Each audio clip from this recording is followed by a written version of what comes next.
Good morning dear student, मैं नंद किशोर पाल एक बार फिर आप सभी को अपने चैनल सीवी क्लासेस में स्वागत करता हूं। आज हम स्मृति चित्रण पर आधारित कुछ प्रश्न, बहुविकल्पी प्रश्न लेकर आए हैं जो आपके पेपरों के लिए इम्पोर्टेंट है। आपके पेपर में दो पार्ट होंगे, एक आलेखन का, एक स्मृति चित्रण का। इनमें से आलेखन भी आपको करना है और स्मृति चित्रण के भी क्वेश्चन करने हैं। आलेखन के आपके 10 क्वेश्चन होंगे, स्मृति चित्रण के आपके 10 क्वेश्चन होंगे। टोटल आपके 20 बहुविकल्पी प्रश्न होंगे जो आपको पार्ट करने हैं। इसलिए ये भी ज़रूरी था। हम थोड़ा लेट हो गए हैं, लेकिन इस बात की कोई वो नहीं है। अभी पेपर के आपके काफ़ी दिन हैं। हम पेपरों की आज की इसमें शायद 30 क्वेश्चन के आसपास हैं, कुछ 30 या 35 क्वेश्चन हैं। उन सभी को अब सब लोग धैर्य के साथ देखेंगे। जब तक वीडियो स्टार्ट नहीं कर रहे हैं तब तक सभी लोग वीडियो को लाइक, शेयर और सब्सक्राइब कर लें। यदि आप हमारे चैनल पर पहली बार आए हैं तो हम आपको बता दें, हमारे चैनल में आपके लिए विज्ञान, मैथ और कुछ सभी सब्जेक्टों की तैयारी बेहतरीन तरीके से कराई जा रही है। इस समय आपके लिए कला के कुछ महत्वपूर्ण क्वेश्चन लेकर आए हैं। तो चलिए आइए शुरुआत करते हैं प्रश्न नंबर 1 से। स्मृति के आधार पर किसी अनुभूति वस्तु को चित्रित करना क्या कहलाता है? स्मृति के आधार पर किसी अनुभूति वस्तु को चित्रित करना क्या कहलाता है?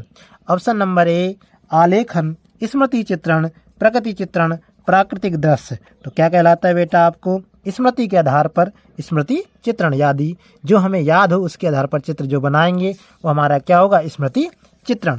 अगला क्वेश्चन है, लंबे आकार की वस्तुओं को कागज पर खाली जगह में चित्रित करना क्या कहलाता है? लंबे आकार की वस्तुओं कागज पर लंबाई पर चित्र करना चाहिए। किस पर चित्रित करना चाहिए? लंबाई से। अगला क्वेश्चन, स्मृति चित्रण के अंतर्गत चित्र कम से कम कितना बड़ा होना चाहिए? स्मृति चित्रण के अंतर्गत चित्र कम से कम आपका 15 सेंटीमीटर बड़ा होना चाहिए। अगला नंबर है क्वेश्चन नंबर 4, चित्रण को प्रभावी एवं आकर्षक बनाने के लिए किसकी अभिव्यक्ति आवश्यक है? चित्रण को प्रभावी और आकर्षक बनाने के लिए केवल छाया की, केवल प्रकाश की, छाया और प्रकाश दोनों की, इनमें से कोई नहीं। तो बता दें, चित्र को आकर्षक बनाने के लिए उसकी छाया और उसका प्रकाश बेहतर दिखना चाहिए।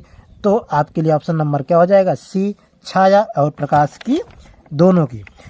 अगला नंबर है, चित्रण में छाया एवं प्रकाश की अभिव्यक्ति के लिए कितने नंबर की पेंसिल का उपयोग करना चाहिए?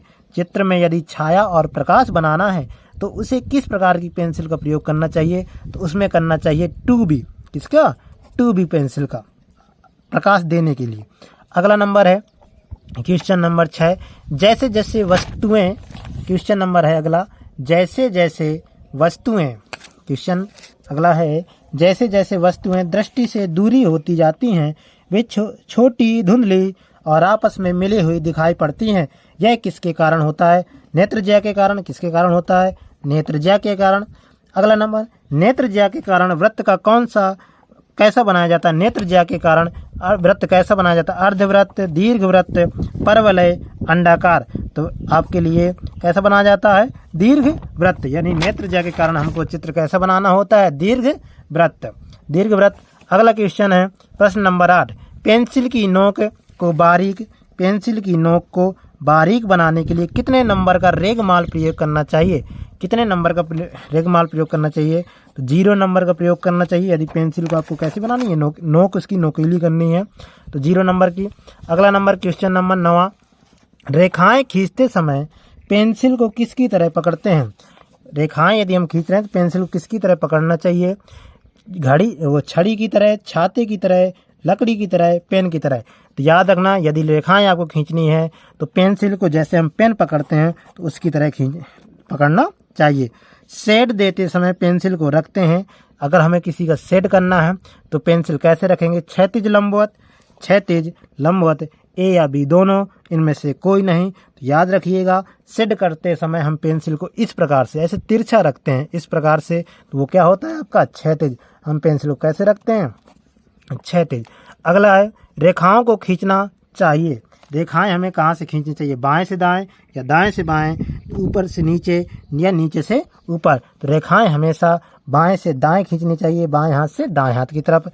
अगला नंबर क्वेश्चन नंबर 12, चित्र बनाते समय हम दूर स्थित वस्तु का चित्रण करते हैं, बड़ा तथा स्पष्ट, छोटा तथा अस्पष्ट, छोटा तथा स्पष्ट, टोई नहीं। तो टैठा टटे हैं हम लोग करते हैं चित्र का उपयोग छोटा तथा अस्पष्ट, क्योंकि हमें दूर दिखाई वस्तु हमें स्पष्ट नहीं दिखाई देगी और छोटी दिखाई देती है, तो हम कैसे स्पष्ट चित्र बनाएंगे, छोटा और अस्पष्ट। चलिए क्वेश्चन नंबर अगला क्वेश्चन नंबर है 13 क्वेश्चन है बर्तनों।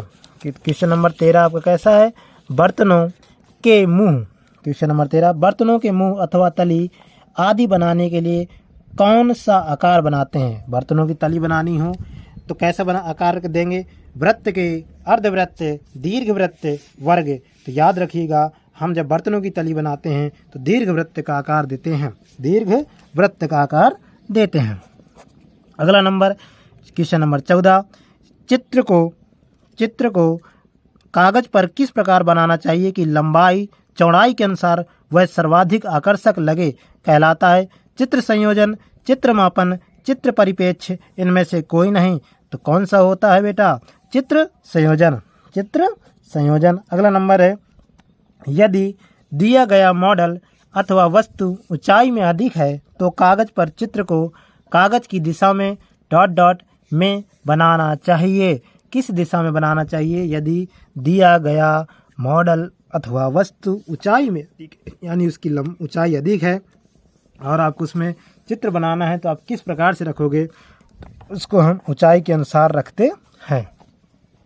अगला नंबर क्वेश्चन नंबर 16, घनाकार वस्तु को में कितने फलक होते हैं। तो घनाकार वस्तु में 6 फलक होते हैं, यानी घन में कितने फलक होते हैं, 6। निम्न में से घनाकार वस्तु का उदाहरण है कनस्तर, पुस्तक, संदूक, पुस्तक, कनस्तर, सभी। तो ये सभी होते हैं घन के आकार की। अगला नंबर 18, गोल और बेलनाकार वस्तुएं बनाने के लिए उसकी विभिन्न स्थानों पर ऊंचाइयों और चौड़ाइयों का डॉट डॉट ज्ञात कर लेना चाहिए। अनुपात, परिमाप, क्षेत्रफल, इनमें से कोई नहीं। तो जब गोल और बेलनाकार वस्तु बनानी हो तो उनका अनुपात क्लियर कर लेना चाहिए। अगला क्वेश्चन है, फल और सब्जियों का चित्रण करने के लिए उसकी मोटाई तथा गोलाई को ध्यान में रखते हुए डॉट डॉट एक खींचते हैं। वर्ग, वृत्त, आयत, कोई नहीं। फल और सब्जियों का चित्रण करते समय हम उसके गोलाई पर ध्यान रखते हुए वृत्त खींचते हैं। अगला क्वेश्चन है क्वेश्चन नंबर 20, चित्र में प्रकाश दर्शाने के लिए किस प्रकार की रेखाओं का उपयोग करते हैं। चित्र में प्रकाश दिखाने के लिए हमने आपको बताया था कि चित्र यदि दिखाना हो तो कौन सी पेंसिल का उपयोग करते हैं, यह भी पीछे बताया। तो अब आपको चित्र में प्रकाश दर्शाने के लिए किस प्रकार की रेखाएं बनानी होती, पतली, मोटी, मध्यम। तो हम कैसी रेखाएं बनाएंगे, मोटी रेखा बनाएंगे।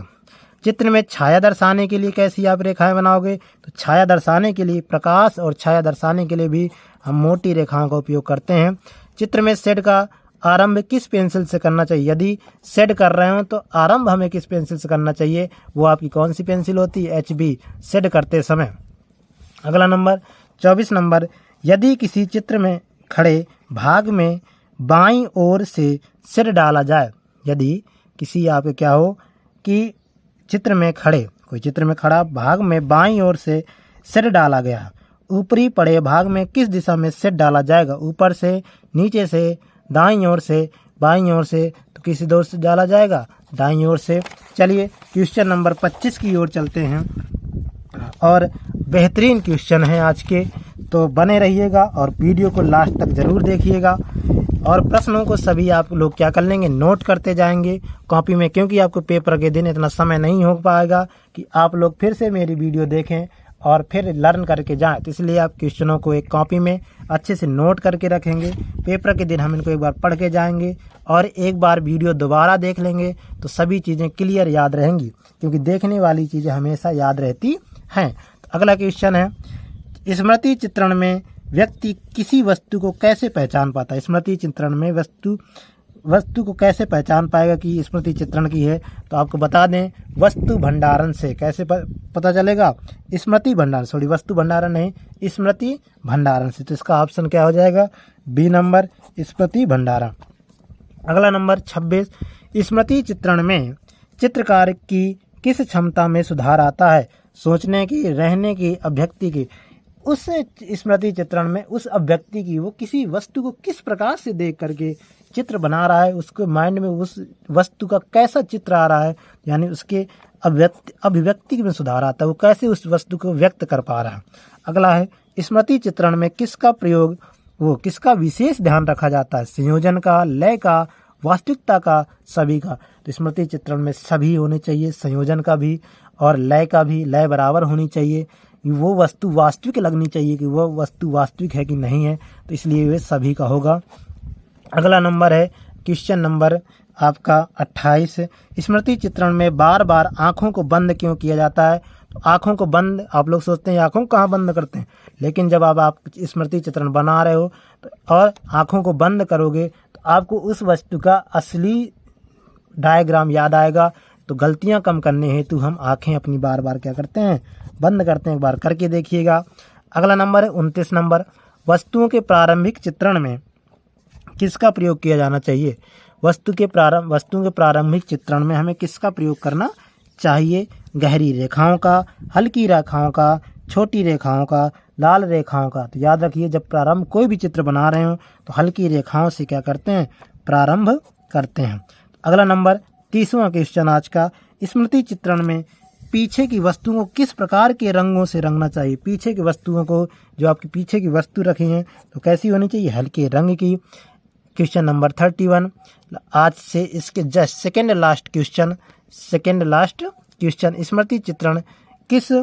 स्मृति चित्रण के अंतर्गत किस आकार का चित्रण विधि लगभग समान रहती? वृत्त की, शंकु की, आयत और वर्ग की।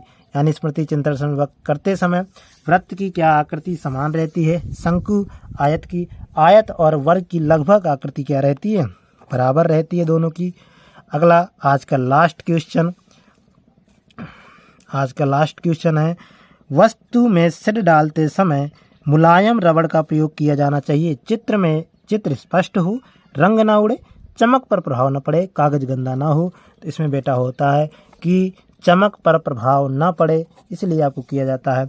यदि आपको वीडियो पसंद आई हो तो सभी बच्चे वीडियो को लाइक, शेयर और चैनल को सब्सक्राइब कर देंगे। धन्यवाद।